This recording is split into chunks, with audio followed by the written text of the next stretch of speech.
Here. Division 4, George Lane. Here. General Manager Knutson. Here. General Counsel Tilden Kim. Here. And Holly Hughes present. Okay, thank you. And I may have to leave a little early. My wife has a birthday and I'm gonna be in trouble if I don't right there. So, if I do, our vice president will step in. And the next, item, voluntary public roll call. So we're always glad to hear from people who may be listening in and are unable to attend, and we'd like to hear from you. Kathy McLaren from Palmdale Water District. Welcome. White Fence Farms number 3, Jack Cephas. Hey, Jack, welcome. Thank you, George. John, good to hear from you. Munson. Welcome. Okay, Bob Chow, County Water Works District. welcome. Washington, Oh, good. It's good to hear from you. Okay, we have a fairly short agenda, so we're just gonna move right ahead. And item number 5, public comments. If anybody would like to address the board that an item is not on the agenda, now's the time to do so. Yes. Do we have someone? Yes, can you hear me? Yes, go ahead and proceed. Just give me your name and. Okay, thank you very much. Good evening, board members. My name is John Munson, and I'm speaking on behalf of the Sierra Club about Arizona's recent rejection of the Cadiz water mining project.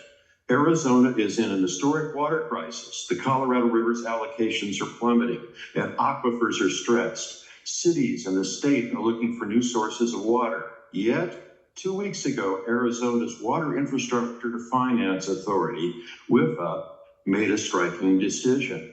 WIFA reviewed several major water importation ideas: desalination, recycling, aquifer recharge. When the board met on November 19th, they advanced them all. But one important idea did not make it past the starting blocks, which was EPCOR Utilities' proposal tied to Cadiz Inc. Board member David Beckham was explicit: that one's over, we're not doing it, close quote. If the state this desperate for water will not touch your project, it is a serious red flag. WIFA Executive Director Chelsea McGuire told reporters that the projects the board advanced are, quote, real projects that are no longer hypothetical, quote, close quote. Cadiz was not among. In December 2024, the California State Lands Commission unanimously rejected Cadiz pipeline lease request. Chairman Malia Cohen stated some similar reasoning. Quote, we have no assurance this project will ever come to fruition. I'm not willing to gamble with the taxpayers' money, close quote. Arizona's decision sends a clear message. Even in extreme drought, responsible regulators reject false. Thank you very much. Yeah, thank you for your comments. And our general manager, we'll ask him just to make a couple general comments where AVEK stands. All right, thank you, President Lane. So as mentioned before, when things come up regarding Cadiz, just a reminder that AVEK does not have a water purchase agreement or a commitment with Cadiz water project. AVEK does have a MOU that we entered into with Cadiz several years back, and it's simply to say the MOU simply allows for the potential wheeling of water as long as there's no impact to AVEK customers. So there has not been any further progress on that MOU. Yeah, thank you for the comments. Moving on. There's another public comment by Okay, Anil yeah. Desai. Yeah, just please state your name and. Yeah, sure. Yeah. Thank you, sir, board of directors. Hope you all are doing well. My name is Anil Desai. I'm the regional director with the National Parks Conservation Association. Hope you all are doing well. I'm actually just following up on the prior comments, the prior speaker. So, the last few times organizations were here to give comment and updates on Cadiz, we want to make sure you're aware of what's going on. The AVEK board members and general manager, have told us that you weren't doing any business with them. There wasn't any conversations occurring, and that includes as recent as September of this year. And the prior speaker talked about that Arizona water finance process. That was conducted in private in the sense that all the applications were confidential, and once the board made a decision to accept projects or reject them, we were able to get access to those proposals. And the Cadiz project application lists AVEK in it, and it specifically lists you all in the commercial cost recovery section, listing Antelope Valley, East Kern as a committed entity. The status is in discussion, and so we're just wondering, because there seems to be an inconsistency here in these documents that are shared with Arizona in private. It's saying you all are in discussion, and then we're hearing separately directly from you saying you're not working with them, you're not in discussion, and so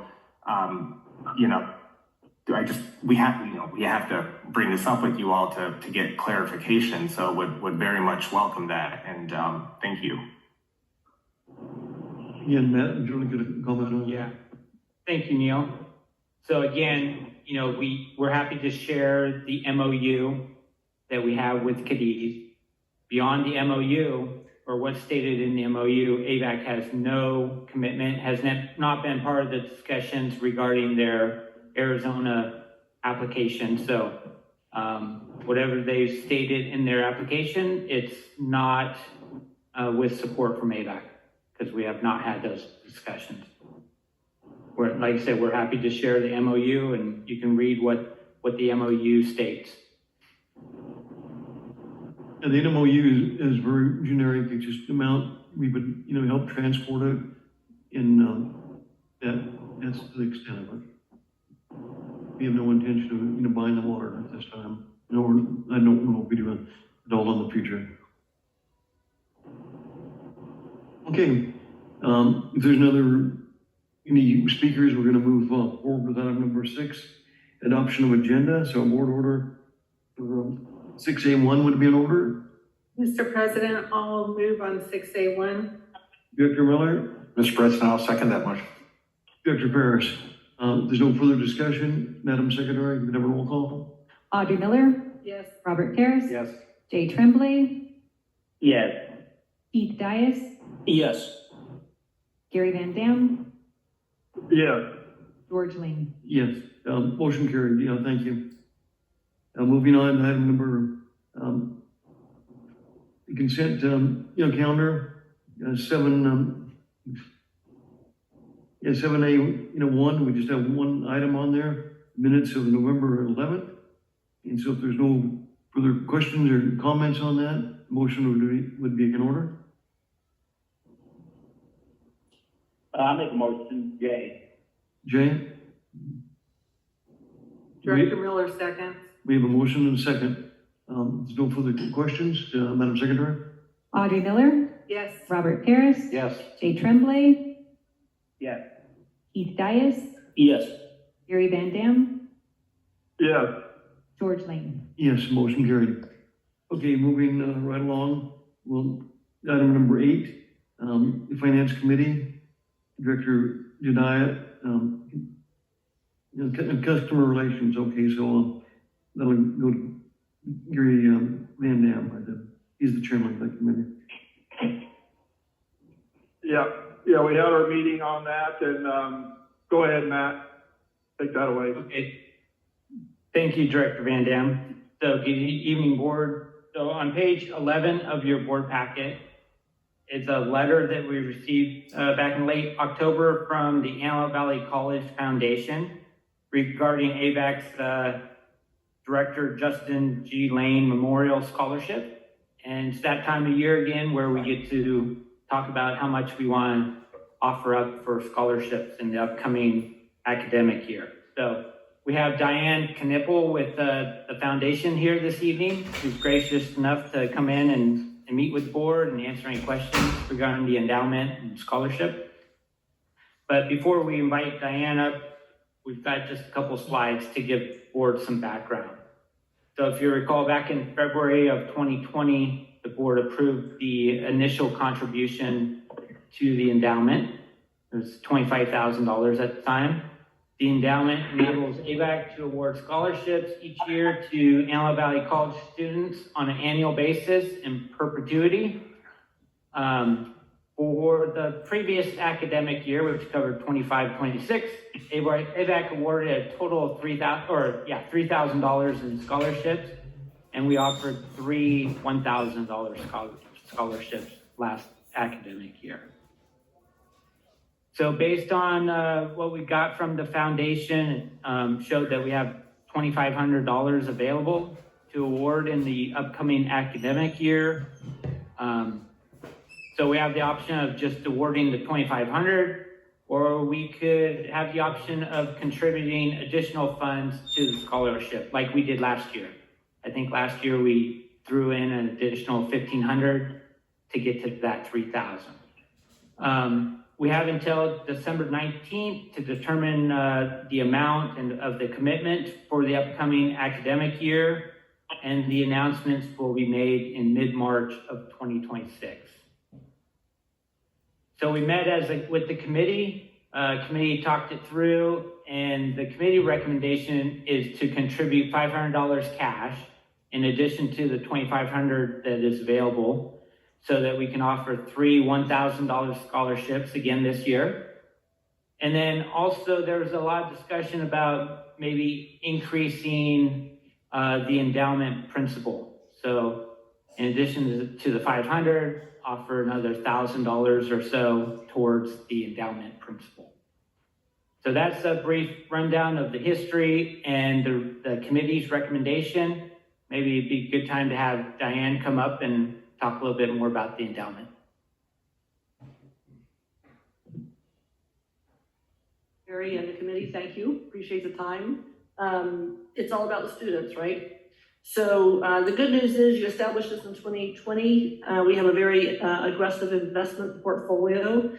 So over the last 4 or 5 years, you have earned an average of 14% interest per year. So you are now today, glasses are needed, sorry, at $31,280 of your initial investment of $20,000 in your endowment.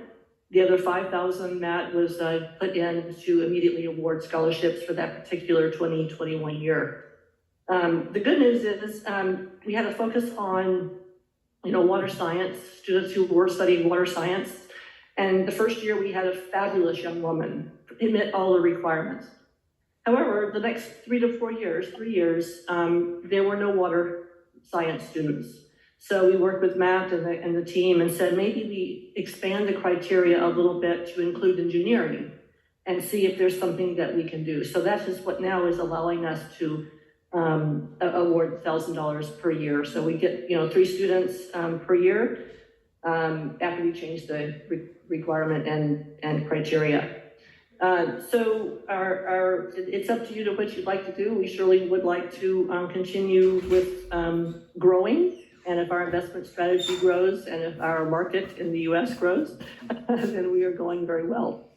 I do want to say thank you, because this really was a monumental first-time effort for a partnership between the college foundation, the college, and AVEK. And so I do appreciate what you're doing for our students. I'll be glad to take any questions. Will you take part of our reserve and put it in your investment account? Yeah. That's what I was gonna say, 14%. Thank you, Rob. Diane, that's Director Van Dam. Thank you for all you do. We really appreciate you for what you do and working hard on this. And we want to honor Justin Lane, for many years to come. We think it's a win-win for both parties involved. So thank you. Yeah, thank you, Gary. Appreciate it. I have one question on that. What is our budget for these type of things? And That's a good question. So Teresa and I looked that up just before the meeting in anticipation of you asking the question. So we currently have $45,000 available in the public information budget. And what part of that, any part of that already blocked out for different? No, that's available after, our recent commitment was with the Antelope Valley Rural Museum, where we offered $25,000 towards the next phase of that project. So that's after that commitment. So we have no other commitments through the rest of this first fiscal year. Okay, great. Yeah. So the recommendation is to what amount there?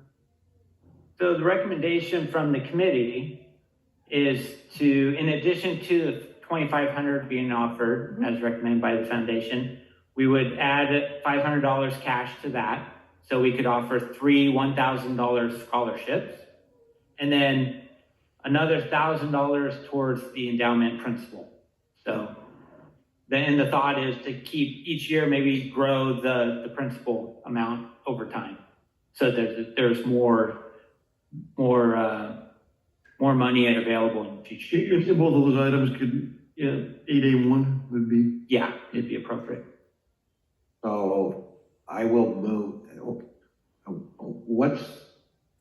I know this came from the committee, but what's the appetite for a little bit more than that? I was thinking maybe the 500 and 2,000, that'd be the whole 2,500 that's being offered. We would increase our endowment by $2,000, and then give the 500 so that we could give three $1,000 Yes. scholarships? Mhm.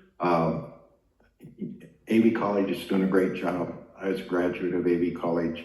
I think, I don't know everybody in this room, but I know a lot of people that have graduated from AV College, and because of that college, we were able to go on and do what we're doing today. So I don't think it would be out of reason to just round it kind of up and say 2,500, it'd be 500 for the cash, and then 2,000 to increase the endowment. Would we be able to afford that, Teresa? Okay. So my motion would be approval board order 8A1, stating that 2,000 would go to the endowment fund and 500 would go to the scholarship funds as explained. Thank you. Okay, we have a motion with Director Parrish. Is there a second?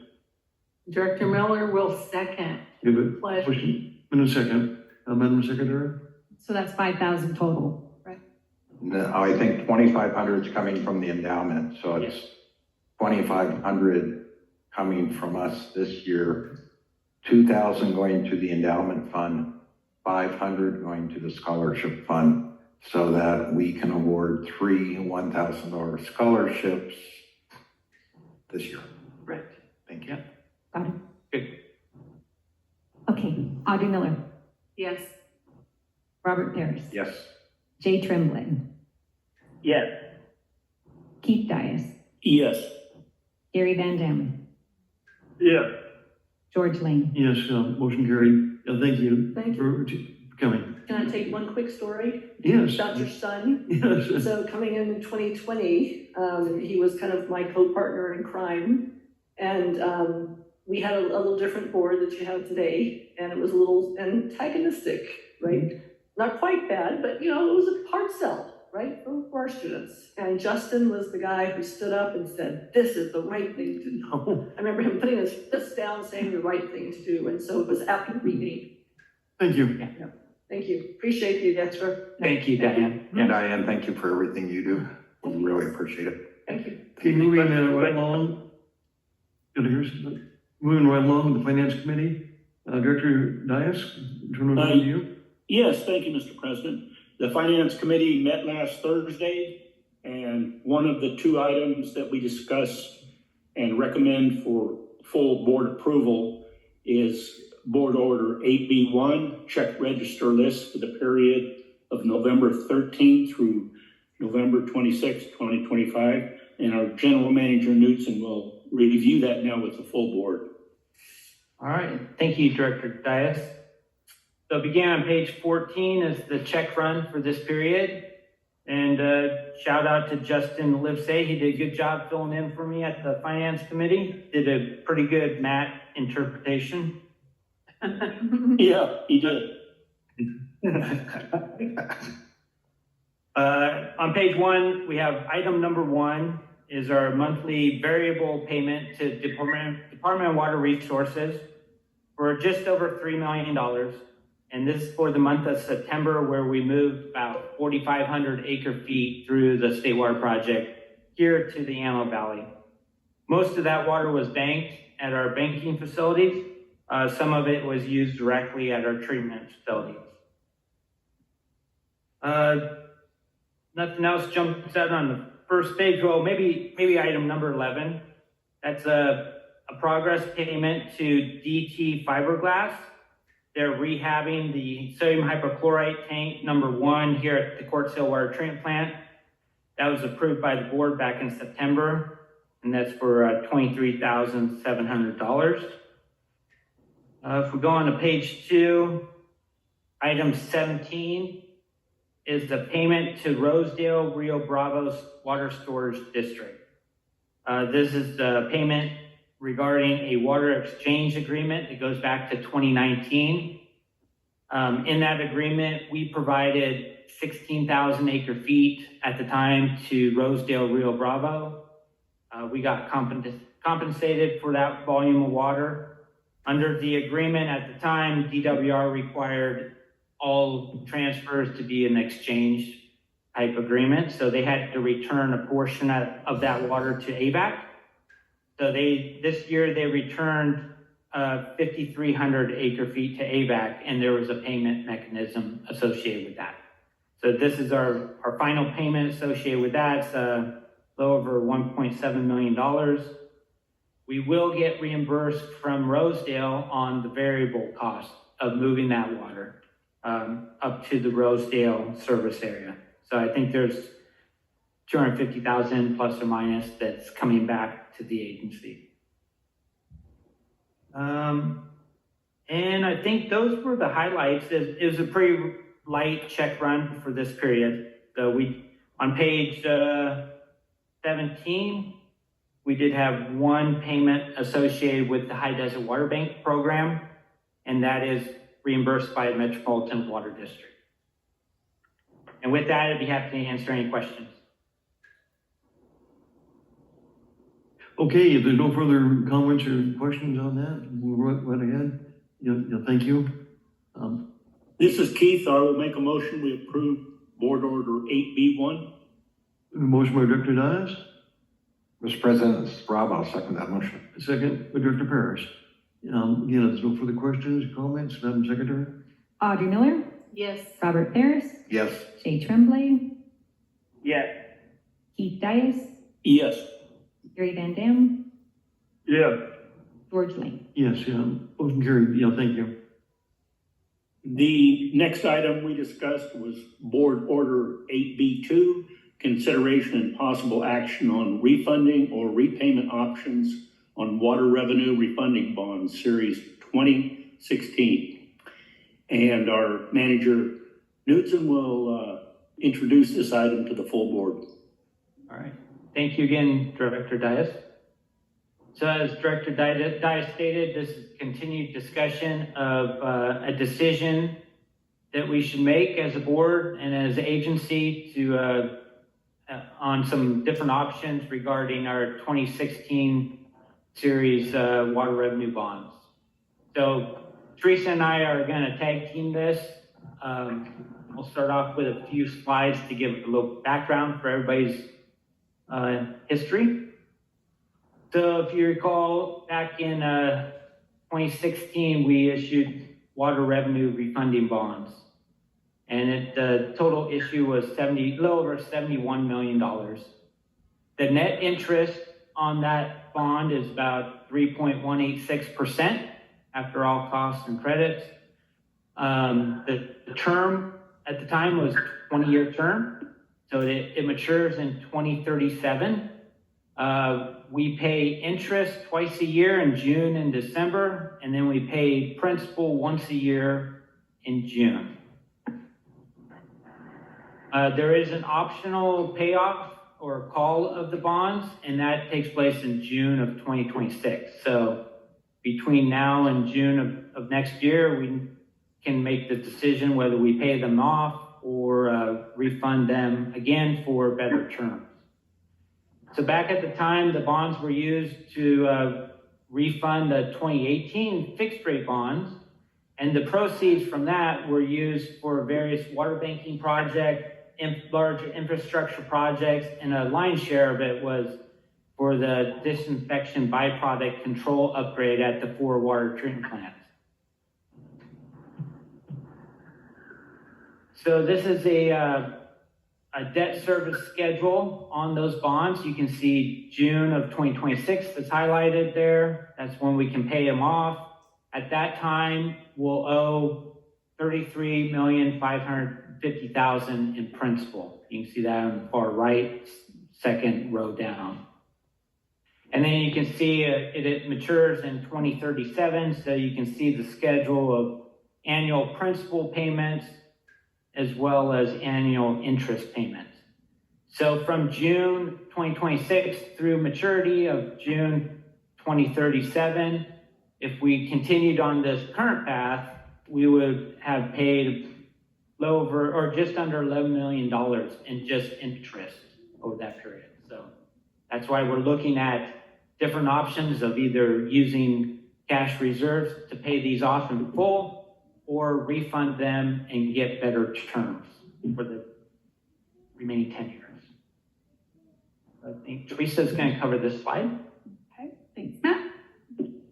Okay, so as Matt mentioned, we're considering 2 options. Option 1 is to repay the 2016 water revenue refund bonds in full with agency reserves. And option 2 is to refund the existing bonds and issue new water revenue refunding bonds maturing in 2037. So the pros under option 1 would be no future debt service payments on the bonds and would avoid almost 11 million in interest payments. And the cons would be the agency reserves would be reduced by 33.5 million and no potential interest earnings on those funds.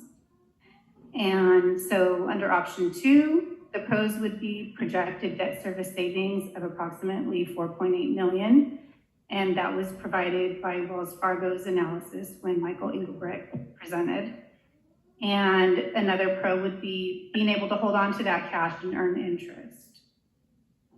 Cons would be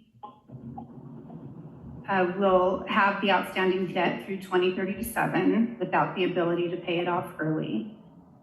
And cash could be held in long-term investments. So if rates were to go up, we could be locked into lower rates. And there could be a potential for loss if that cash is needed before the investments mature.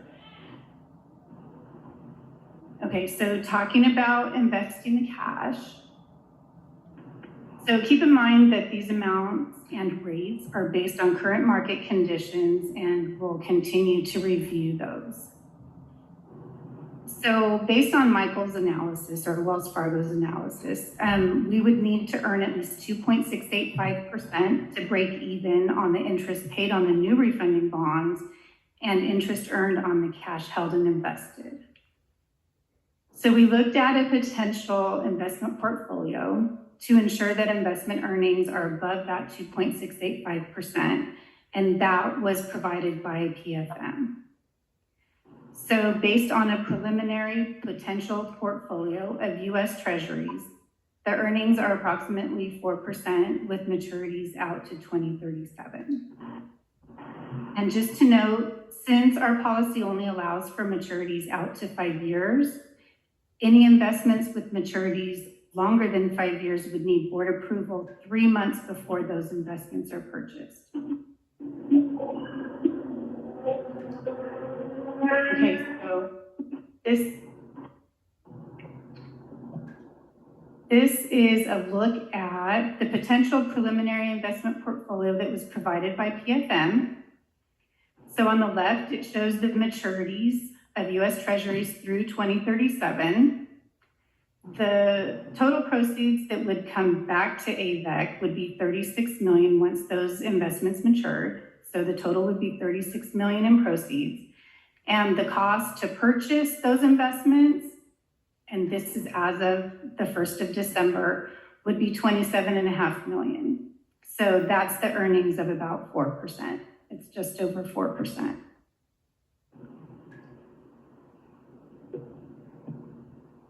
Okay, so we use that information to do a present value analysis on those options. So again, option 1 is to pay off the bonds with agency reserves. And option 2 is refund the existing bonds and invest the cash. So the assumptions that were used are total cost of bond issuance of 2.72%, which was provided by Wells Fargo, and the current investment rate of 4%, which was based on that PFM portfolio.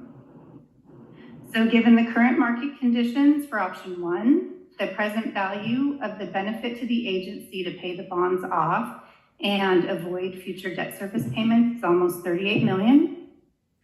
And under option 2, the present value of the benefit to the agency to issue new refunding bonds with savings on future debt service payments and earnings on cash held and invested is about $46.7 million. And so based on those, the agency benefits more under option 2 by about $8.7 million.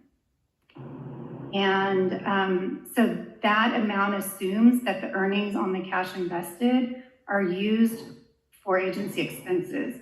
But if those earnings were held in the portfolio and reinvested, and we just used 3% as a guess, we don't know what they would be reinvested at, the benefit would be greater by 11.6 million instead of the 8.7.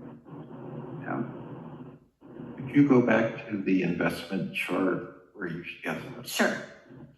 Can you explain to me what those numbers mean? So if we invested out, would we get these net receipts every year for the 10 years we're invested out? That's what this is showing. So the first through 12/31/27, those are interest payments. Right.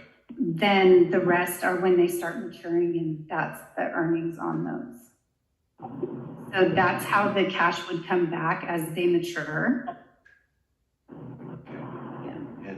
And if we reinvest, that isn't shown on this, Rob. That's not shown. That was a separate calculation, so they didn't provide that information.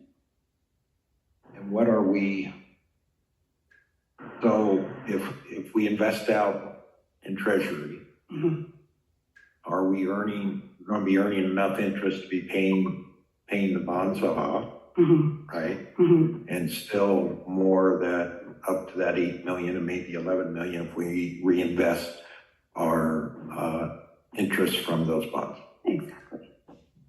Okay, thank you.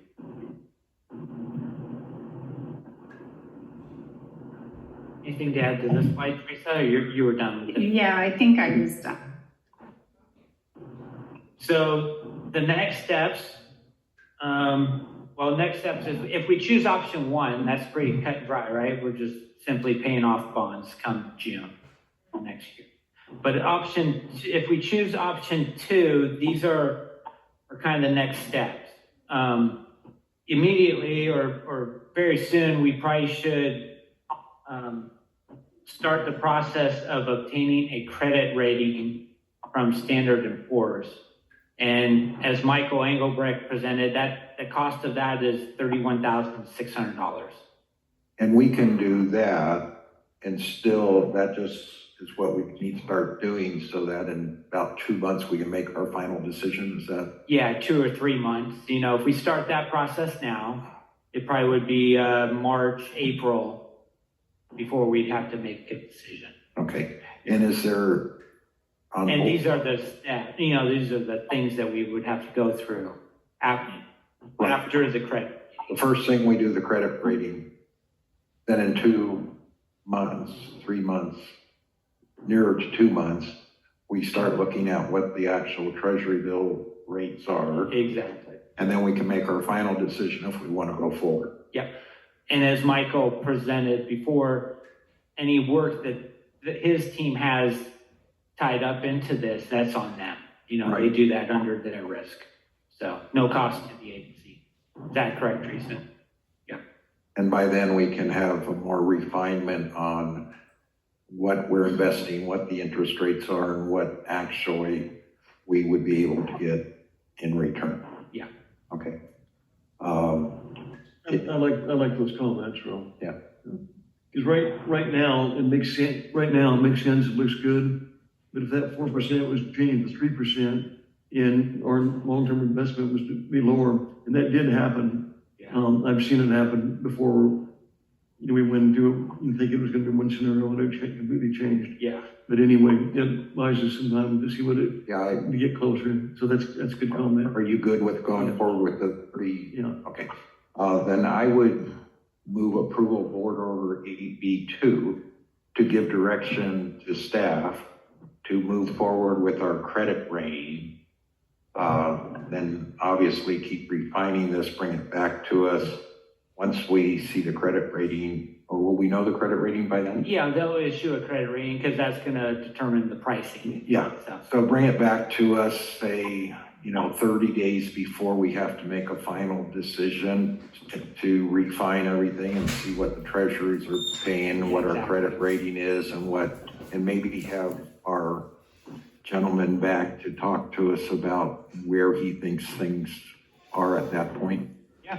Would that be okay? That'd be good. That's my motion. Yeah, good motion. Do we have a second? Well, I'll second that, this is Jay. Jay, we have a motion and a second. If there's no further comments or questions, Madam Secretary. Audrey Miller, Yes. Robert Parrish, Yes. Jay Tremblay, Yes. Keith Dias, Yes. Gary Van Dam, Yes. George Lane. Yes, motion carried. Yeah, thank you much. All right, thanks, Teresa. Good job. We got all the pros and cons, so we appreciate that. Yeah. And that would conclude the Finance Committee report tonight, Mr. President. Yeah, thank you, Director Dias. Yeah, good report. We're moving right along. Matt, General Manager's report. Yeah, we have a few things. Peter, I think, is taking the first few slides, so I'll turn it over to Peter. All right, thank you, Matt. Good evening, President Lane, members of the board.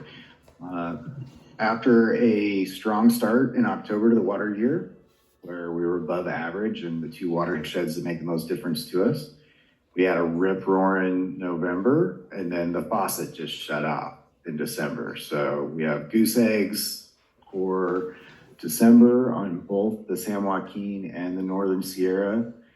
And it doesn't look like there's any rain coming soon. So it's a good thing we got off to a good start because it looks like we'll be in for a pretty dry December. Next slide, Holly. All right. Director Van Dam asked for this slide to come back. We've shown it in the past and it's pretty informative. So there's several reservoirs that the DWR tracks. There's two critical ones for AVEK in the State Water Project, and that's Oroville up north, and it's the San Luis Reservoir kind of in central California. So Oroville is pretty much at average right now, 98% of average, which is good. And San Luis is above 117% of average. So both are good things. We don't track the other reservoirs as closely, but what is important is that if those reservoirs are below average, they're usually upstream of some on those watersheds that we care about. So they can sometimes absorb the water that would otherwise flow into the delta that we might be able to export. So the good news is all those other reservoirs are in good shape. They're at average or above. So they shouldn't soak up too much of the excess water that we would otherwise get an opportunity to export out of the delta. All right, next slide. All right, we've been tracking San Luis Reservoir and the spill risk associated with that. And we're getting close to the end of this graph, and we are the dark blue part.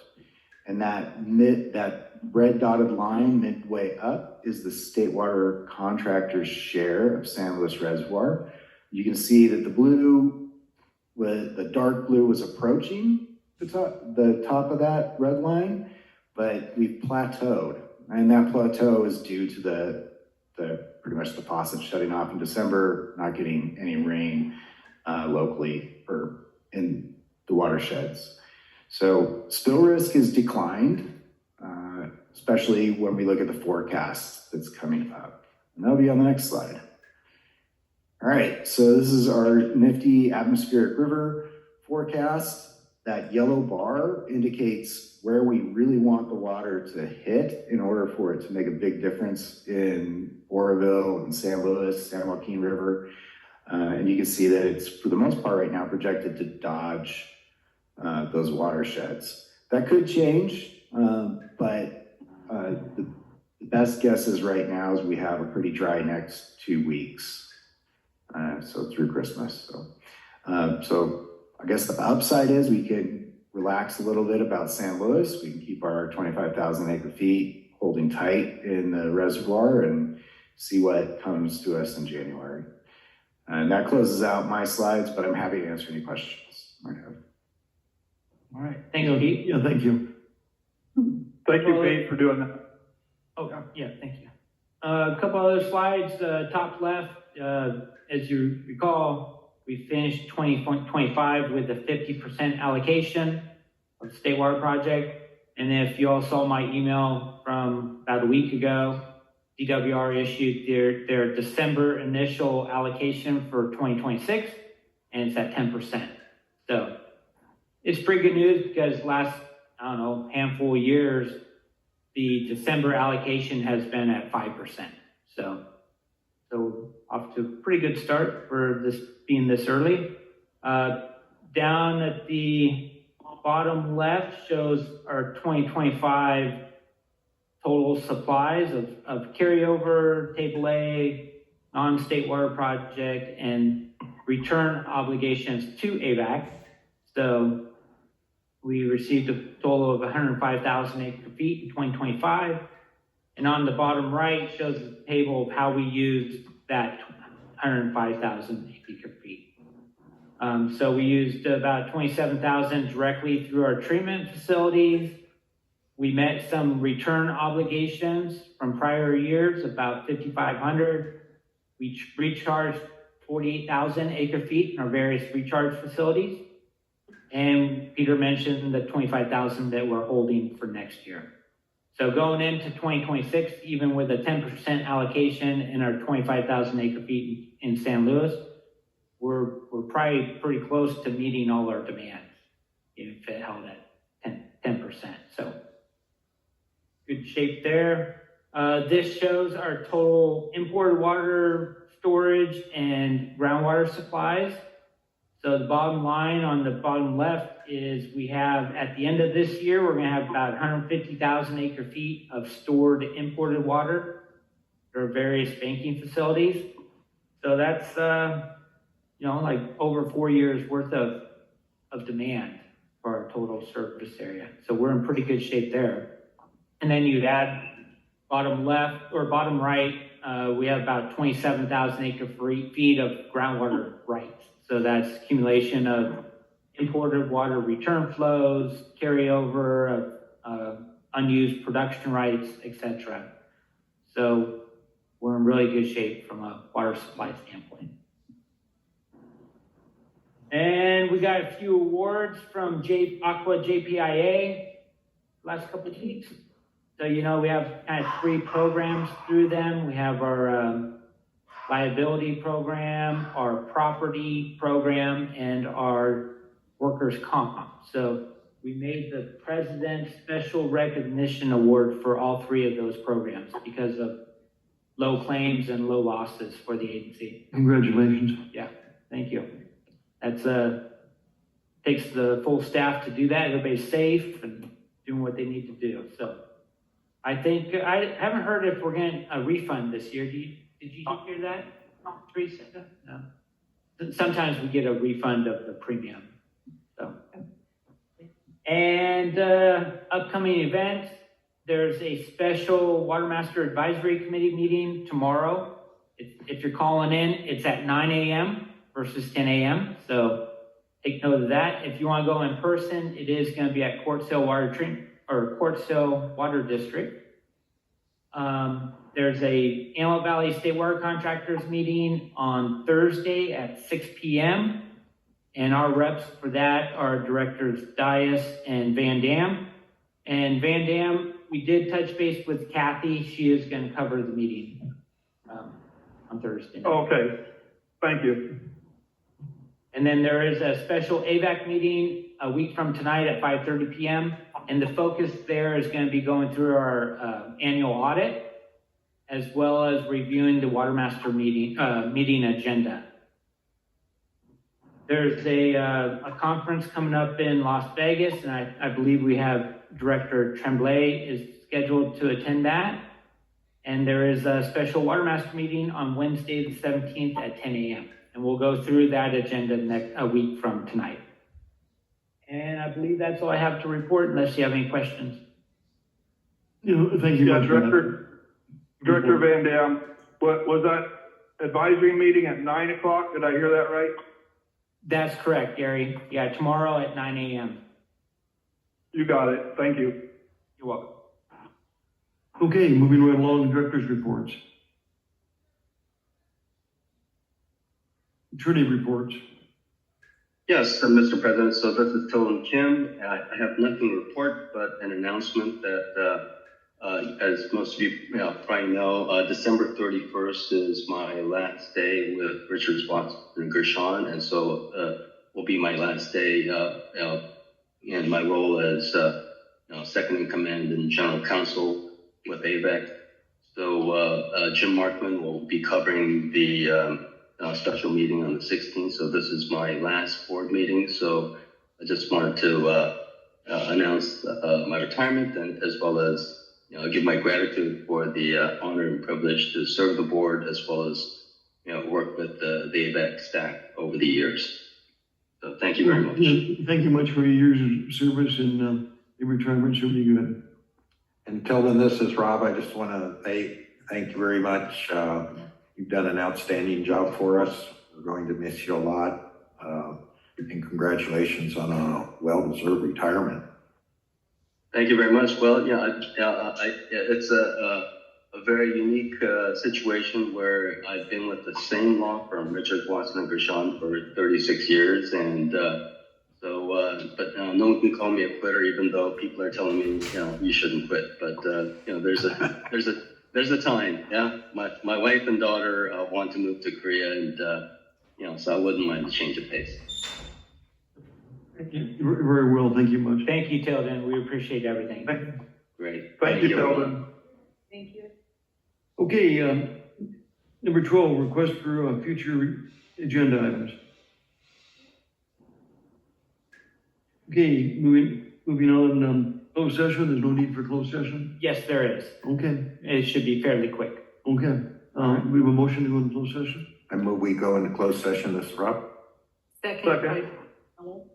And this is Tilden Kim. I assume I'm not requested to attend the closed session, correct? That's correct, Tilden. Thank you, though. Great, thank you. Thank you. Okay, Madam Secretary, we can have a roll call. Audrey Miller, Yes. Robert Paris, Yes. Jay Tremblay, Yeah. Keith Dias, Yes. Gary Van Dam, Yes. George Lane. Yes. Motion carried. We'll go into closed session, take a couple minutes and commence. Thank you. Thanks, Teresa.